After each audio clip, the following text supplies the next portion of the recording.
तो देखिए अभी तक जो है हम लोगों ने 47 तक पढ़ लिया श्लोकों को, और 47वें श्लोक में हमने क्या देखा कि देवगिरी पर्वत पर कार्तिकेय भगवान निश्चित रूप से रहते हैं, उनका निश्चित रूप से वहाँ निवास है। तो मेघ को यक्ष ने कहा उनको पुष्प के द्वारा स्नान करवा देना, और कार्तिक जी का जन्म क्यों हुआ उसका वर्णन हुआ। तो इन सब बातों को हमने श्लोक 47 में जाना। तो आज हम लोग पढ़ेंगे श्लोक 48वां। तो पहले इसको बोलते हैं, उसके बाद समझते हैं। ज्योतिर्लेखा वालाई गालितम, ज्योतिर्लेखा वालाई गालितम, यस्य बर्हं भवानी, यस्य बर्हं भवानी, पुत्र प्रेम्णा कोवालाय दाला, पुत्र प्रेम्णा कोवालाय दाला, प्रापि कर्णे करोति, प्रापि कर्णे करोति, धौतापांगम हर्षसि रुचा, धौतापांगम हर्षसि रुचा, पावकेस्तं मयूरं, पावकेस्तं मयूरं, पश्चादाद्रे ग्रहण गुरुभिर्, पश्चादाद्रे ग्रहण गुरुभिर्, गर्जितैर्नर्तयेथाः,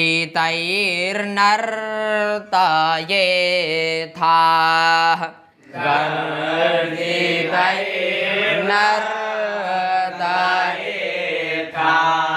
अब देखिए आगे क्या कह रहे हैं। कह रहे हैं भवानी यस्य बर्हं कर्णे करोति। क्या कह रहे हैं? भवानी यस्य बर्हं कर्णे करोति। भवानी मतलब माँ पार्वती, ठीक है। और बर्हम मतलब होता है पंख। बर्हम मतलब पंख। किसका पंख? मोर का पंख। और यस्य मतलब जिस, करने मतलब कान, करोति अर्थात धारण करना। समझे कि नहीं? तो कह रहे हैं माँ पार्वती जिस पंख को कान में धारण करती हैं। क्या अर्थ है? माँ पार्वती जिस पंख को कान में धारण करती है।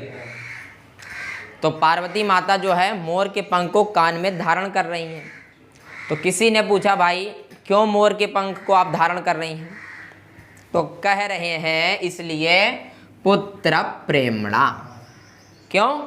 पुत्र प्रेमणा। अच्छा, माँ पार्वती किसकी माँ है? कार्तिकेय जी की। और कार्तिकेय जी उनके कौन हैं? पुत्र हैं। और कार्तिकेय भगवान को जो है मोर बहुत पसंद है कि नहीं? उसी की सवारी करते हैं वो। अब जो बच्चे को पसंद होता है वो चीज़ें अक्सर माँ को भी पसंद आने लगती हैं। तो वही स्थिति माँ पार्वती के साथ है। कह रहे हैं माँ पार्वती जिस मोर के पंख को कान में पहन रही हैं। क्यों पहन रही हैं? तो कह रहे हैं पुत्र प्रेमणा, पुत्र के प्रेम के कारण। समझे कि नहीं? पुत्र के प्रेम के कारण माँ पार्वती कान में मोर के पंख को पहनती हैं। अब देखिए बर्हम अर्थात पंख। कैसा पंख है अब उसके बारे में बता रहे हैं। कह रहे हैं भैया ज्योतिर्लेखा वालाई बर्हम। क्या कह रहे हैं? ज्योतिर्लेखा वालाई बर्हम। ज्योति ही मतलब प्रकाश, ठीक है। और लेखा मतलब रेखाएं, और वलय अर्थात मंडल, गोला। आप मोर के पंख को देखेंगे तो मोर का पंख जो है उसके किनारे किनारे से गोला बना रहता है, डब्बा टाइप का बना रहता है कि नहीं, और उसमें प्रकाश चमक होता है कि नहीं। तो वही कह रहे हैं चमक की रेखाएं, चमक की रेखाओं का जो मंडलाकार है, ऐसे पंख को माँ भवानी अपने कान में पहनती हैं। समझे कि नहीं, ऐसे पंख को धारण करती हैं। आप मोर के पंख को देखिएगा तो रहता तो बहुत सारा है, लेकिन जो मेन रहता है उसमें ऐसे बना रहता है, गोला गोला टाइप का, और उसमें प्रकाश भी रहता है कि नहीं, और गोला और लकीर हो गई। तो लेखा अर्थात लकीर, वलय मतलब गोला, और ज्योति मतलब प्रकाश। तो प्रकाश की रेखाओं से युक्त होता है मोर का पंख, और गोले मंडलाकार में होता है। तो ऐसे मोर के पंख को धारण करती हैं। और जब माँ पार्वती मोर के पंख को धारण करती हैं तो कैसा लगता है, कह रहे हैं कुवलय दल प्राप्ति। क्या कह रहे हैं, कुवलय दल प्राप्ति। कुवलय कहते हैं नील कमल को, कुवलय मतलब नीला कमल, नीला कमल भी होता है। तो कह रहे हैं, और दल अर्थात पंखुड़ी, और प्रापी मतलब प्राप्त करना। कह रहे मानो नील कमल के पंखुड़ी के समान, प्राप्त मतलब धारण, जैसे आप नीले कमल को कान में पहन लो जिस प्रकार लगता है, वैसे ही बरहम लग रहा है कान में, वैसा ही मोर का पंख माँ भवानी के कान में लग रहा है। अच्छा ये बताइए कैसा कमल का फूल है, नीला कमल का फूल है कि नहीं, और मोर का पंख भी कैसा होता है, नीला होता है कि नहीं। तो उसी समान पंख, वो जो मोर का पंख है लग रहा है, किसके समान, कुवलय के समान, अर्थात नील कमल के समान वो मोर का पंख लग रहा है। समझे कि नहीं। अब किसी ने भाई प्रश्न किया कि भाई क्या मोर के पंख को डायरेक्ट तोड़ लेते हैं, तो बोले ऐसा नहीं। कैसा मोर का पंख है, कह रहे हैं जो गलितम हो, जो क्या हो, अर्थात गिरे हुए मोर के पंख को धारण करती हैं वो। ये नहीं कि मोर आया, मोर उनको दिखा और खींच लिए और लगा लिए, ऐसा नहीं। वो जो मोर के पंखुड़ियाँ गलितम हो जाती हैं, अर्थात जो गिर जाती हैं, ऐसे बरहम को वो कान में धारण करती हैं। समझे कि नहीं, ऐसे पंख को वो कान में धारण करती हैं। अब उन्होंने धारण तो कर लिया, अब आगे कह रहे हैं तम मयूरम नर्तयेथाः। क्या कह रहे हैं, तम मयूरम नर्तयेथाः। तम अर्थात उस, मयूरम मतलब मोर, और नर्तयेथाः मतलब नचाना। यक्ष मेघ को कह रहा भैया तुम उस मोर को नचा देना, अर्थात मोर को नृत्य करवा देना थोड़ा सा।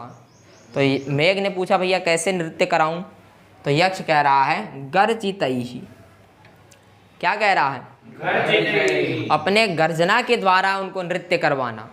आप देखते होंगे जैसी मेघ तड़कड़ा अर्थात अपनी गर्जना लगाता है तो मोर उसी वक्त नाचने लगता है। पीछे भी आपने श्लोकों में पढ़ा कि मोर और मेघ में बड़ी मित्रता है कि नहीं, वो उसके बंधु हैं, है कि नहीं, पीछे आया था।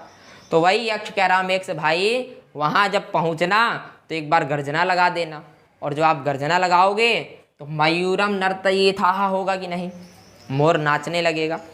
कह रहे भैया ये कर देना। और गर्जितैहि का एक विशेषण दे रहे हैं, अद्रि ग्रहण गुरुभिः गर्जितैहि। क्या कह रहे हैं, अद्रि ग्रहण गुरुभिः गर्जितैहि। समझे कि नहीं। अद्रि अर्थात पर्वत, ठीक है, और ग्रहण मतलब जब ग्रहण कर लोगे, अर्थात जब मेघ पर्वत पर पहुंच जाएगा तभी ग्रहण हुआ, अर्थात पहुंच गया। कौन, मेघ। किस पर्वत पर, देवगिरी पर्वत पर। समझे कि नहीं। तो यक्ष कह रहा भैया जब तुम पर्वत को ग्रहण कर लोगे, अर्थात पर्वत पर जब तुम पहुंच जाओगे तो जो तुम्हारी गर्जना है वो गुरु भी हो जाएगी।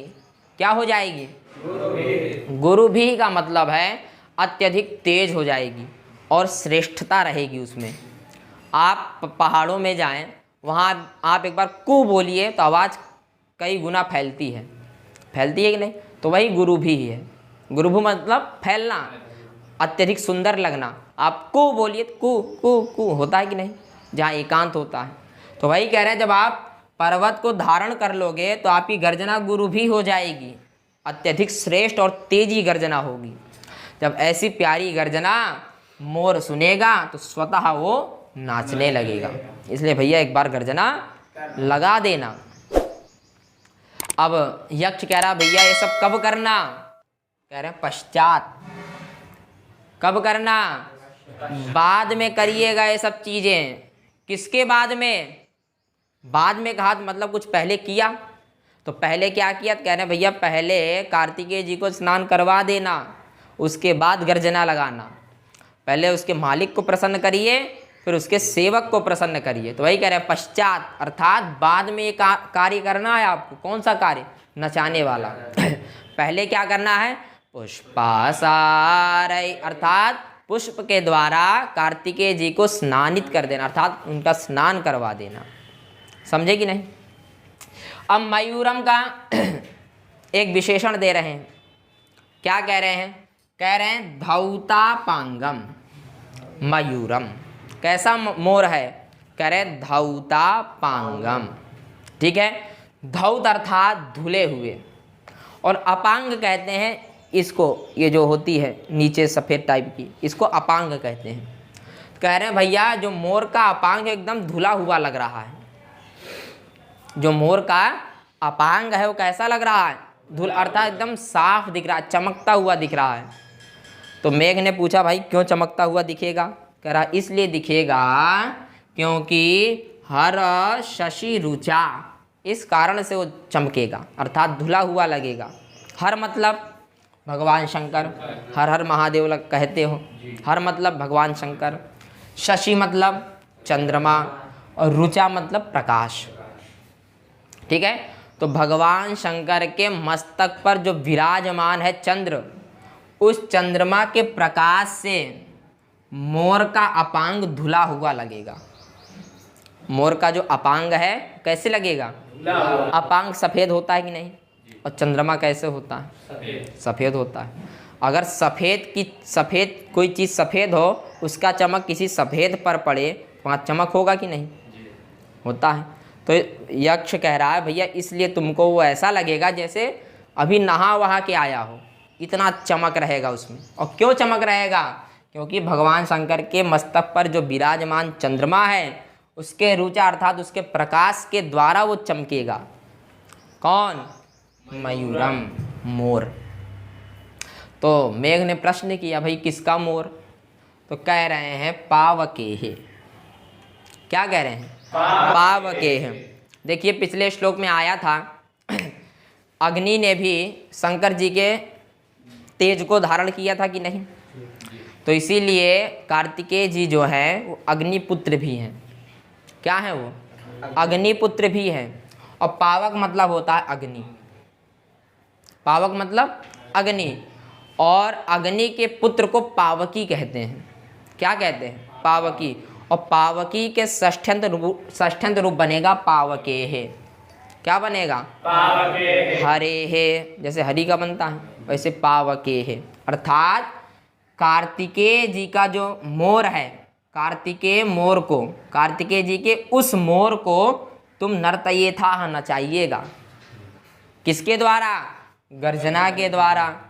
और गर्जना आपकी और गुरु भी हो जाएगी, श्रेष्ठ हो जाएगी, अत्यधिक उसमें आवाज़ हो जाएगा। कैसे, जब आप पर्वत को धारण करोगे तो उसमें गुरु भी अर्थात गुरुता आ जाएगी। समझे कि नहीं। तो इस प्रकार अब देखिए मेघ ने शंकर जी को प्रसन्न किया कि नहीं। शंकर जी प्रसन्न हुए तो पार्वती जी प्रसन्न हो गई, पार्वती माता। अब उसने कार्तिकेय जी को भी प्रसन्न कर लिया, और कार्तिकेय जी की जो सवारी है उसको भी प्रसन्न कर लिया। तो यक्ष कह रहा भैया इतना सब करते हुए, मोर को नचाते हुए तुम आगे जाना। कहाँ जाना, अलकापुरी जाइएगा। ये सब कार्य करते हुए, अर्थात कहने का अर्थ ये है कि माँ भगवती जो है वो मोर के पंख को पहनेंगी, और वो पंख जो है कमल के समान लगेगा। और आपको वहाँ क्या करना है, पहले उनको पुष्प के द्वारा स्नान करवा देना, मोर को नचा देना। इतना कार्य करने के बाद आप आगे बढ़िएगा। तो बस आज के लिए इतना ही।